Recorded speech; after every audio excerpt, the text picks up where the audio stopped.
This is the nominations. We are going to go and bring to you the first three for us to vote on. We want to do this as soon as possible, and therefore I invite all the members of the Executive Council to find their way to the Siva building over there for us to take about some 30 minutes to do this work. Thank you. Thank you. If you are just joining us, this is Dela TV Live, and I am the Reverend Dzidzor Nathaniel Affram. You can call me DNA for short. And I have in the studios of Dela TV Live, I have the Reverend Kwame Anku, who happens to be the last synod clerk of the Evangelical Presbyterian Church, Ghana. And he is with us today, educating us on the election of the moderator, which will be taking place in a few minutes. And now, as I said earlier, so for the ears of our viewers and listeners is I mean, they really want to hear what does it mean to go into conclave. So let's move to the processes involved. Then we'll later come back to the qualification. I'll ask you a few questions or your personal views on that. What is the process? In fact, what is happening now? Because I know Osofo Amevenko is leading a prayer session now into the election of a moderator of General Assembly.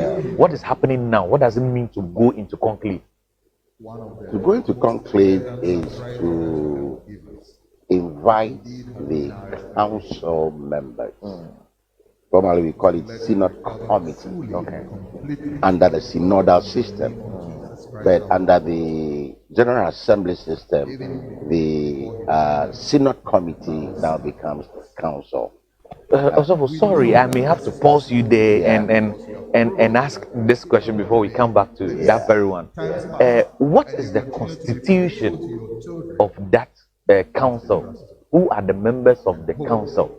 It's a mixture of, first of all, the moderator, that's the members of the standing committee, the moderator, the clerk of the General Assembly, and the presbyter executive. They are those who are in the lead, followed by 3 members from each presbytery. The presbytery synod moderator and 2 other members from every presbytery. Normally it's a woman and a man.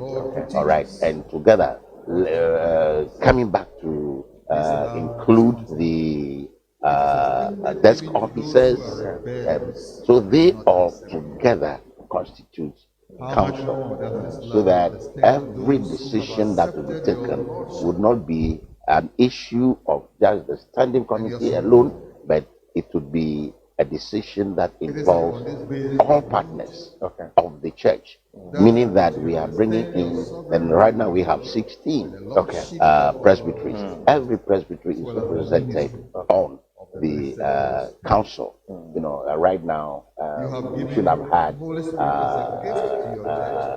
a commissioner from Europe Presbytery, but because of the closure of the borders, we never had anybody coming in. So out of the 16, we have 15 being represented over here, and so they are those whom the Constitution allows to go into a conclave. A conclave is they alone constitute a group that would look into the nominations that were made in January of the year of election. All right. The Pastors Association comes in January, and their names are nominated. Nobody knows who is coming out.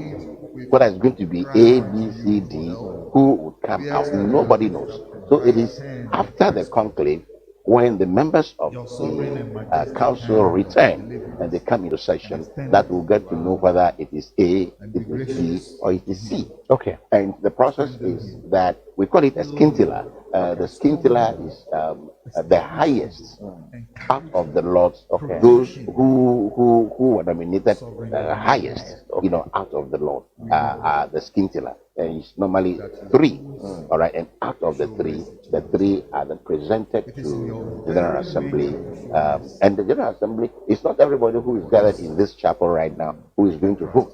It's only going to be the commissioners and corresponding members who would constitute that. All right. Yeah. The word again, please, for the purposes of education. Did you say 𝐭𝐡𝐞𝐫𝐞 or 𝐭𝐡𝐞𝐫𝐞? 𝐭𝐡𝐞𝐫𝐞. 𝐭𝐡𝐞𝐫𝐞. All right. 𝐭𝐡𝐞𝐫𝐞 of Mm. 3. All right. That's the highest, nomination. Okay. You know, those with the highest nominations. All right. They are those who constitute that. All right. All right. So we've just learned something new. 𝐭𝐡𝐞𝐫𝐞. Yes, That's so I understand it to me the highest, followed by the next, then the next. So 3. Are we taking only 3 only and voting on the out top of the 3? lot. Yeah, Right. as will be done very soon when the conclave ends. All right. Yeah. So let's go back to January, because you said the nominations were done during the yes. Yeah. So so is that what actually begins the processes for the election of a moderator of General Assembly? Yes. How is it done? It's just an open-ended nomination. Formally, members of the entire church were brought to book to do the nominations. But then it got to a point where we realized that was a little bit of a mistake that we been making. It is true. When a layperson attends General Assembly right now and Osofo Affram is presented, that layperson might not know anything about Osofo Affram. All right? But, well, Osofo Affram, I don't know him, but, well, I'll go and vote for him. Now, Pastors Association has taken over the nomination because it is we who know our membership. We belong to an association. We belong to a group of pastors, ministers of what is sacrament, and it is we who would know who can be at the position of a moderator or a clerk of the General Assembly. All right. So that is the reason why we decided, you know, sometime long before I even became a synod clerk, the Pastors Association decided to take over the nominations. And so, you know, we meet twice a year. We meet in January and then we meet in July as the Pastors Association. In January we meet for what we call association, you know, where we deal with association matters. All right. And when the nomination of persons for the position of moderator like arises, it is at that level that we do the nominations. And that is the takeoff point, as you rightly asked, the takeoff point of the process that is ongoing. Now, after the conclave, when members of council return and they announce. Let's go back and let's take it gradually, sir. So after the nomination, how is it done? Is it that you said open-ended? Is it that you raise hands and just mention people's name, or how is it specifically done? The nominations are on paper. Which security-wise are bound together, and at the time when I was not clerk, ours was kept in the strong room of a bank. Of a bank. Of the bank. Wow. Previously, it was with the police. All right, there's the police. I am not sure where these nominations were kept for this year. And at the conclave, they just brought. I believe you saw the bundle of nominations that the Clerk of General Assembly, that the moderator, you know, announced. That is sent over, and they run through every single nomination. So that out of that, they'll be able to know that Osofo A, Osofo B, Osofo C, D, you know, how many nominations did A receive? How many nominations did B receive? How many nominations did C receive?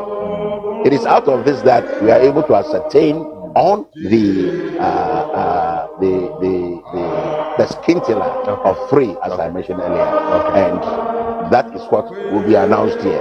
When they return from the conclave, they are not going to run through to mention how many nominations each person named they had. They are only just coming to tell us that 3, and these are the highest 3: Mr. A, Reverend A, Reverend B, Reverend C.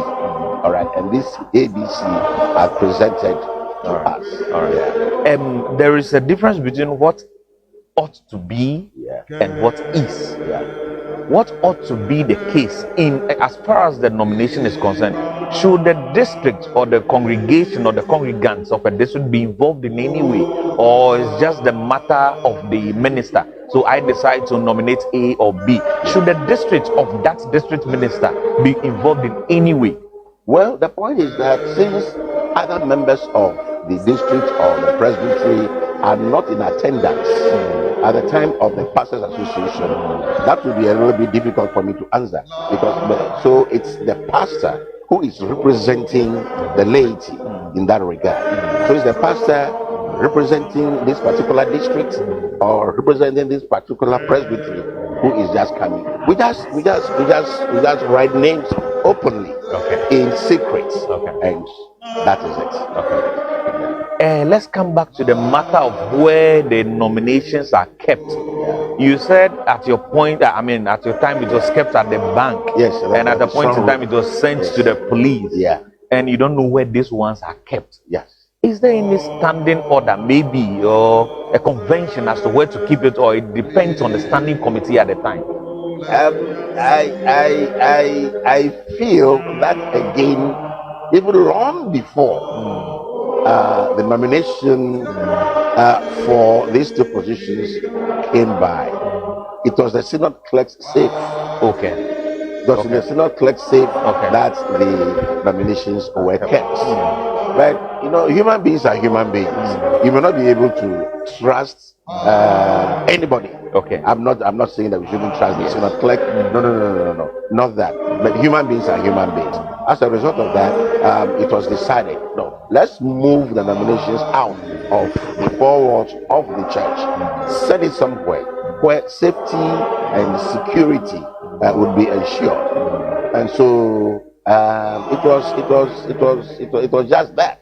So in a strong room, how many people enter a strong room of a bank? There's just one person who enters there. That of the police also. All right, until the highest officer gives the order. Nobody has a chance to enter there, and everything is done through the hierarchy of the bank or the police station. Then everything is kept there, and from time to time we keep on to inquire. I quite remember I had to make follow-ups to just ensure that the nominations that were made, out of which we had very Reverend 𝐜𝐚𝐬 and the late 𝐿𝐿𝐷𝐿, you know, I had to supervise that, and I kept on visiting, and anytime I went in, they would show me these are the nominations, and the very state in which it was in January when we submitted it. And in fact, in January after the nominations, we are at the police cover. Yes. We are the police cover. It's the police who accompany us to send the nominations to either the police station or to the bank. Yeah. So the security wise, we think we are very, very apt. I said what ought to be. So I'm actually looking at what should be. But if I understand your point, it means it's supposed to be in the clerk's safe. Yes. But at a point in time, you decided to move it to the bank, and another point to the police station. I understand. So it is fair to assume that to be dependent on the standing committee at the time, where they feel safe or safest to keep it. All right. Okay. So after the nominations are done, they are kept. Then when are these nominations opened? Let's come to what is happening now. They are opened after, I believe you saw the moderator exhibiting the two parcels of nominations. By this time, they must be ending the counting of the nominations. All right. It is only when they are in conclave that, under the guidance of the standing committee, the two parcels are opened. And everything is orderly, to be very, very sure. Like, I quite remember when the synod committee retreated to a conclave. I was there, and by then I could see now the city moderator or the outgoing moderator, you know, he was quite near the point of counting. Okay. And as Okay. it was being counted, he was looking straight into my face and realized that I was winning. So he did this to me. He did this to me. He did this to me. Okay. That's quite encouraging. Oh, sure, quite encouraging. And that is it. Okay. So it's only now that we can know, we'll be able to know who has been nominated and who has not been nominated. Okay. So if I understand again, it means the nominations during General Assembly, there is a point at which council members move out into conclave. That is what we actually call the conclave? The conclave. Okay, so listeners, that is what is, or viewers, that is what is happening now. So during the 9th General Assembly, council has moved out into conclave, and it is at this conclave that these nominations are actually counted, and then the centenary of 3, 𝐭𝐡𝐞𝐫𝐞 of 3 is actually brought to the General Assembly to be voted on. Also, is there any point at which these people, these top 3, are allowed to quote and unquote campaign, give us their message, what they wish to do, or their vision before we vote? Is there anything like that? Oh yeah, when the conclave breaks and the members of council return, and they mention the first 3 or the 3 nominees, they are surely going to be given a round each to share their vision and dreams that they have for running the church. So that will be done when they return from conclave, and it is at that point that it's quite scary. You know, if you especially if you are not aware, you are not in expectation. You know that you may be nominated. All right, you know what was happening in January. They mentioned A, they mentioned B, they mentioned C. All right, but when the time comes and your name is mentioned, I can recall the feelings that I had that day. You know, it was quite scary. Let me put scary in quotes. But well, it's a calling. It's a calling from the Lord, and once it is a calling, I needn't refuse. All right, I needn't refuse that calling. I must respond and respond positively. All right, as Isaiah did. Here I am. God send me, and Isaiah moved on. That's going to be the kind of feeling that is going to permeate the entire process of election when the conclave returns soon. Viewers, we would have to take a break here. And if you are just joining us, this is the Reverend Dzidzor Affram. I have in the studios of the TV Live today, Reverend Kwame Anku, who is explaining to us the process. We'll be taking a break. After the break, I'll be asking you some controversial questions after this break. So please keep in touch, and we'll join you soon. Thank you very much. We'll be right back after this break.